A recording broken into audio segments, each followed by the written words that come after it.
What is up, everyone? I'm Skratch. Welcome to another Kung Fu Raid Shadow Legends video. Martial arts and all the good stuff. Guys, ChatGPT is absolutely OP. If you guys watched the video that I've posted on Sunday, hinting towards a collab based on what Plarium posted on the Plarium Play as a teaser, I asked ChatGPT, yo, my dude, what do you think this is going to be?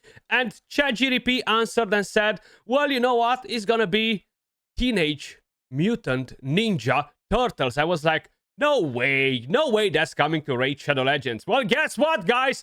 It's here. And once again, ChatGPT is freaking OP. This is going to be the free champion, Michelangelo Chase. We're gonna get Savage, we're gonna get Perception Gear, we're gonna get this badass avatar and character too. Definitely pretty pumped. Yes, the avatar is right here, guys. If you're wondering, a 5-star soul for the champion. We're going to check out his kit in today's video.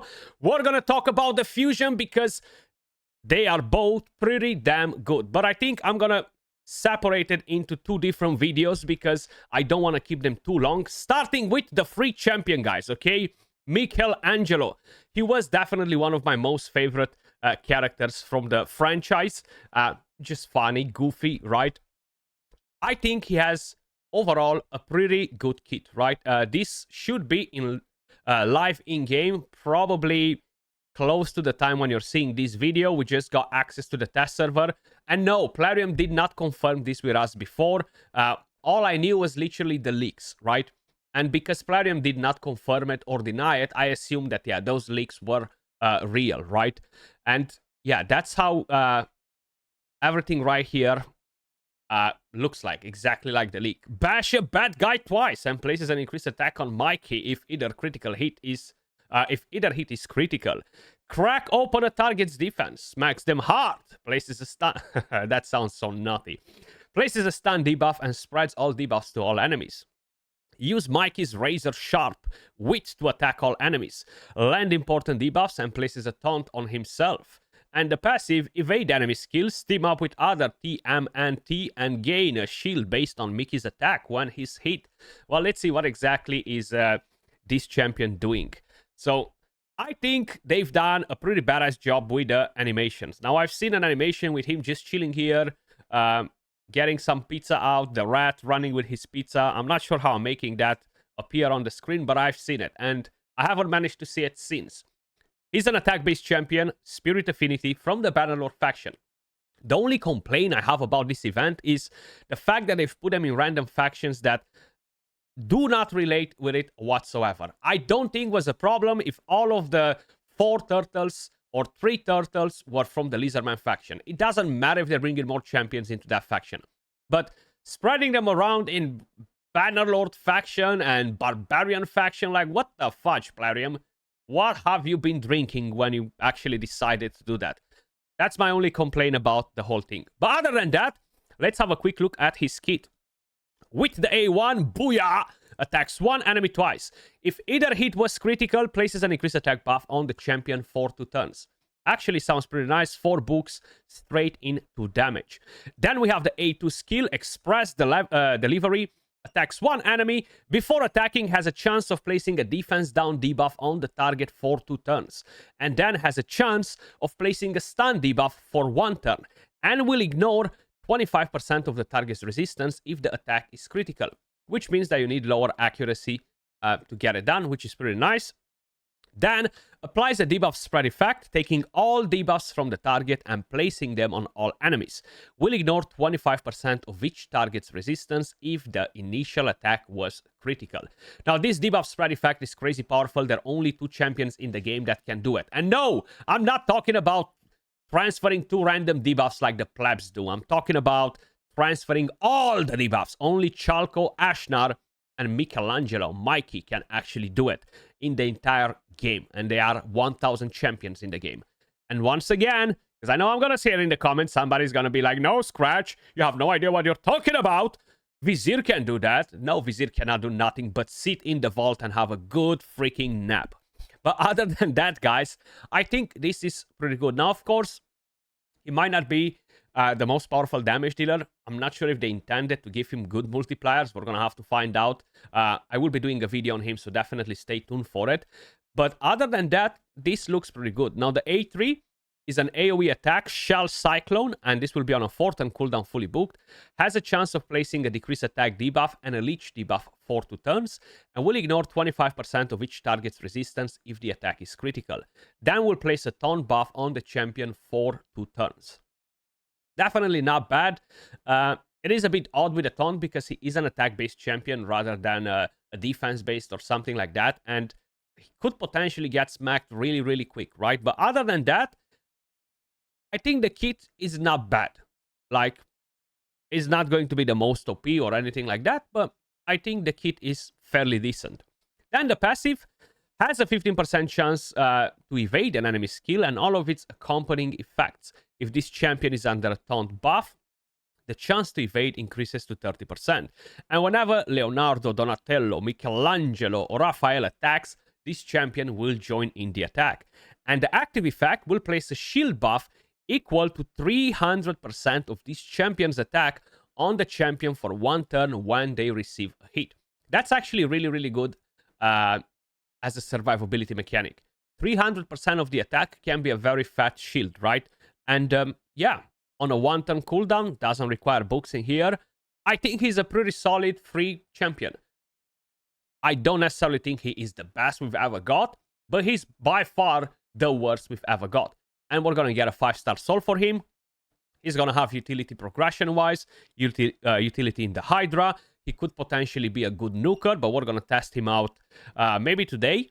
And yeah, I think he's definitely a pretty interesting champion. Now, I know I said I'm going to split it in 2 videos, but I'm going to show you the fusion too. We're going to talk about that as well in this video. And I'll do guides on them. On one of them today and on the other one tomorrow. Probably I'll be doing a guide on the fusion today though. Just so you know if it's worth going for or not. Now, talking about the fusion champion, if I'm not mistaken, Donatello is the fusion champion, and he is pretty damn crazy. Mr. Donny right here. He looks pretty badass too. You know what? They actually did a good job at fitting them in Raid. I think they fit pretty damn well, okay? So, a support champion. Pretty good base stats. With A1, attacks an enemy, heals all allies by 5% of this champion's max HP, and will instantly activate 1 random continuous heal buff on all allies. I really wanted to see a support champion as a fusion, and seems like we've got it. With the A2 skill, Shell Shocker attacks all enemies. This will be on a 4-turn cooldown fully booked. Decreases the cooldown skills of all allies except this champion by 2 turns. I like that. That's actually really good. This skill's cooldown cannot be decreased by other cooldown decrease effects, and places an increased speed buff on all allies for 2 turns. Really solid skill, I think. You build him on Relentless, and he's gonna go bananas with this skill as well. With the A3, guys, we have Secret of the Ooze, removes all debuffs from all allies. Places a continuous heal and a strengthen buff on all allies for 2 turns, and also fills the turn meter of all allies by 20% on a 3-turn cooldown. I'm very, very satisfied with the fusion. I think he's actually really, really good. Not broken or anything like that, but he is a solid fusion. Wait till you see the passive. Basically the same passive effect. I gotcha, bro. Whenever Leo, Donatello, or Mikey, or Raphael attacks, this champion joins in the attack. The active effect, that's the good part. Whenever an ally is about to receive a fatal hit, this champion prevents that ally's death and keeps them alive with 1 HP. Then equalizes that ally's HP. The HP level of that ally will be brought up to the average HP level of the team. If there are multiple champions on the team, of course, only one will activate, and this will be on a 4-turn cooldown. Solid fusion. Solid support champion. Very nice passive. Yeah, it's not a revive or anything like that, but it blocks the champions from dying. So I think it's really good. It heals them. You have a lot of support with the cleanse, the strengthen, the continuous heal, the turn meter, the cooldown skill reduction, the increased speed, the healing on the A1, and you have an HP aura for all freaking battles. Really, really good, guys. I think they are doing a pretty awesome fusion, and we have 3 fusions back-to-back that are good. So they're stepping up their game. They definitely want to make us go for this fusion too. And I know for a fact that I'll be going for it. Now, Donatello, where's the purple bandana? He's a magic champion. It would have been good if he was a void one, but of course they've made the other one void. And just to kind of like quickly show you the other champions as well, guys, we have Raph right here, Raphael.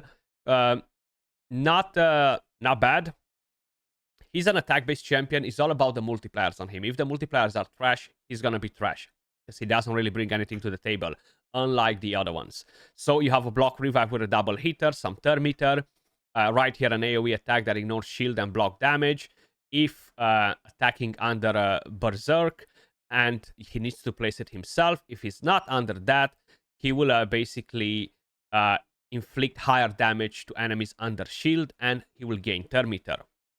A triple hitter that will ignore 20% of the target's defense, places a perfect veil buff and unkillable on the champion for 2 turns if the target is killed, and if the target survives, he will buff with berserk, and this cannot be blocked.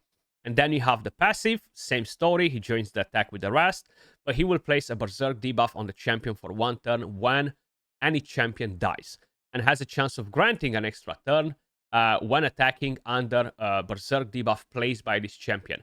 So if the multipliers are good, he's gonna be really, really solid. An attack aura for all battles. Then we have, of course, the final turtle from the Shadow King faction, and that is Leo. Now, he is not faction unity, he's a turtle unity champion, because he will have additional effects. Now, I'm gonna start with A1. Again, he is a defense-based champion. If the multipliers are good, he's gonna be strong. If the multipliers are trash, he's gonna be trash. So when counterattacking, we'll repeat this attack against a random enemy, we'll ignore defense, increase defense, ally attacks on all allies, and unkillable and counterattack on himself, which synergizes well with the A1. And the A3, AoE attack, the damage inflicted by the skill increases by 5% for each buff on all allies and enemies. So very similar with what a Taras could do in a way or another. The more buffs, the more damage you are going to deal. So I'm curious, does he have good multipliers or he doesn't? And he will remove all buffs from all enemies if this attack kills an enemy. And you don't need accuracy for it. Now, if you bring in 1 turtle, he will ignore 15% of the target's defense. And truth be told, if you get him, it's going to be easy to bring in another turtle because you have a fusion, and then you have, of course, the free champion. With 2 turtle allies, increases the damage dealt by this skill in proportion to this champion's missing HP. So you put ally protection, his HP drops, and then he's going to deal more damage. Similar with Leorius, stuff like that. And 3 turtles will activate this skill whenever an ally's HP drops below 50%. Pretty damn crazy. And the passive will place a stone skin buff on the champion for 1 turn each time the champion's HP drops below 50%. Really nice again. And of course, the ally attack will with the rest. Now, we already talked about Shredder. We know he's going to be the boss in the event dungeon. We went over his kit in a previous video. I'm quickly going to put it on the screen for whoever wants to pause and basically read it. I'm not going to go over it again because we talked about the champion. All about multipliers on this one too. So he's an HP-based champion. If the multipliers are trash, like most of the HP-based champions, he's not going to be that fancy, that good. But he does have a pretty interesting kit. And we have one more champion, guys. I'm quickly going to show you that one too while I'm doing it. I don't usually do these videos, but hey. April O'Neil. She looks really like a Fortnite champion to me. Like, it's like I literally took one of my Fortnite champions characters, skins, and brought it into the game right here. Exactly how it looks. But I do prefer these over walk shit and stuff like that other companies are doing, right? So, I think, even though it looks like Fortnite-ish to me, I think they've done it pretty good, right? And I gotta say it, out of all of the characters, I think she's my most wanted. She is a huge counter to mythical champions, a huge counter to extra turn champions, instant turn champions, crazy powerful. So she has a lot of things in the kit. She has a chance to apply any of these debuffs randomly, a veil on herself. This skill is crazy because Nullify literally stops the enemy that has this debuff from doing anything. Anything, okay? Is a crazy debuff. And it will still buffs, turn meter, putting seal, and that is just nasty. The passive is really, really nasty as well, because has a chance to activate it whenever an enemy gains an extra turn or instant turn. Marius, mythical champions, who are you? Because April O'Neil, she's about to absolutely smack the heck out of you. And increase accuracy, and decreases the turn meter on all enemies, and an extra turn. And you have the passive, which is crazy, crazy powerful too. And speed aura for arena battles. But if you want to read the passive as well, because it's a massive wall of text, I will be doing guides on all of these champions, guys, so stay tuned for it. But my goodness, she is my most wanted.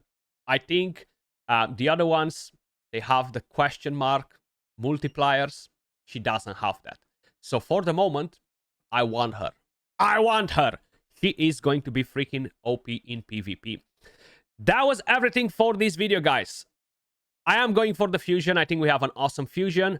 The free champion is pretty good as well. Let me know your thoughts in the comments down below. And as usual, much love. And by the way, this is on the test server. If I forgot to mention that, this is on the test server. You can see it by the name. You all already know it. Much love, and I'll catch you all in the next one. Peace.